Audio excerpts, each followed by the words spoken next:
Aujourd'hui, on va voir comment on peut mesurer la lumière ambiante pour faire varier l'intensité d'une LED. Souvent, on veut que la lumière soit suffisamment intense, qu'on puisse la voir le jour et pas trop forte le soir ou la nuit pour pas qu'elle soit trop aveuglante. Donc, on va voir comment on peut faire ça. OK. Première chose qu'on va regarder, c'est ici, j'ai une LED trois couleurs. Donc, ici, on a on va se mettre test diode. OK. Donc, ici, j'ai la LED bleue, la LED verte et la LED rouge. OK? Donc, est-ce que on est capable de mesurer l'intensité de la lumière avec une de ces trois LED-là? Donc, ici, j'ai une lumière incandescente parce que ça représente plus la lumière du jour. Sinon, ben, mon ampoule à LED que j'ai en haut, ben, c'est pas ce qu'il y a de meilleur. Donc, si je commence par ici, la première, on voit que ça ne me donne pas beaucoup de tension. On peut se mettre en millivolts.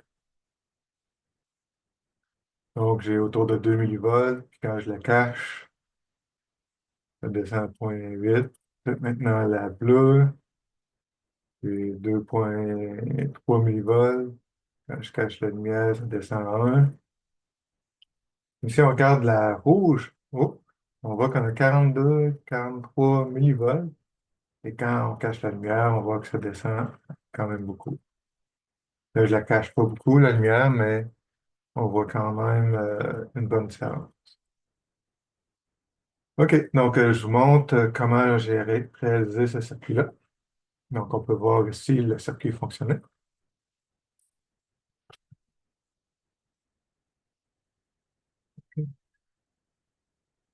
Donc, je me sers de la LED rouge pour mesurer la lumière ambiante, puis je l'éteins juste très court temps, donc on ne la voit pas s'éteindre. Mais j'ai suffisamment de temps pour prendre une mesure. Tu vois, là, ça l'éclaire quand même pas mal fort. Si je cache la lumière, on voit que l'intensité de mes LED diminue beaucoup.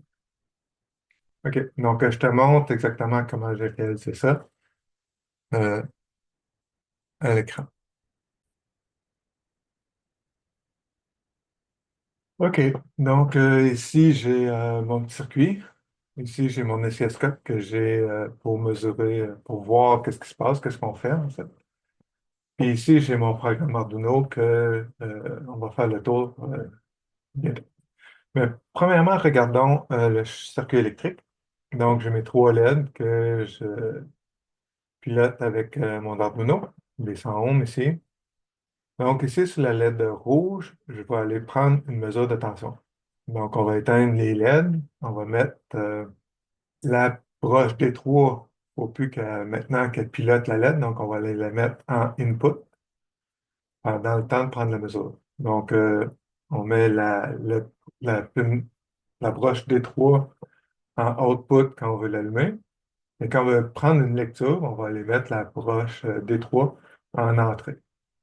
Donc ici, j'ai une 5,1 MB, ici 3300 picots. C'est pour filtrer, dans le fond, le 120 Hz qui est ici à l'intérieur dans les maisons à cause de l'éclairage au LED, entre autres. Donc ça va faire une bonne filtration. Puis dehors, on n'a pas besoin d'être très rapide, donc on peut filtrer quand même beaucoup. Il ne faut pas filtrer trop parce que ça prend trop de temps à la tension à monter au bord de la LED. Donc, il faut faire un bon compromis entre les deux. Ici, j'ai fait un gain avec une distance de 100K et 1K. C'est un ampli non inverseur, donc le gain va être de 101. Puis je rentre ça sur la broche A0, c'est là que je vais prendre ma lecture. J'ai pris le MCP 6001. Euh, Pourquoi? Parce que son courant de polarisation ici, euh, j'ai fait une vidéo là-dessus, donc vous allez voir ça, je vais mettre le lien dans la description.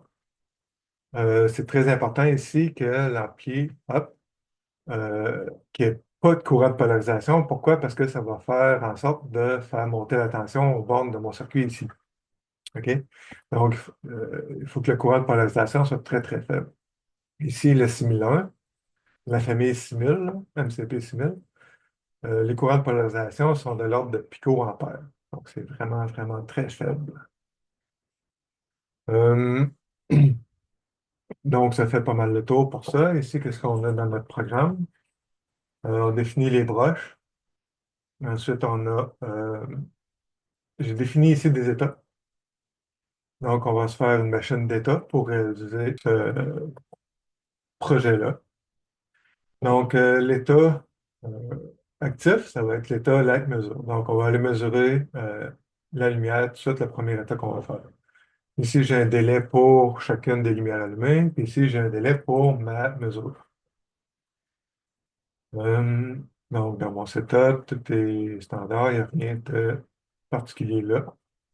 Ici, c'est ma machine d'état dans mon switch case ici. Donc, si mon état est d'allumer la LED rouge, puis on allume la LED rouge selon l'intensité.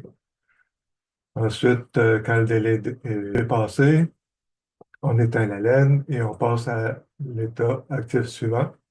Et ici, on regarde l'heure.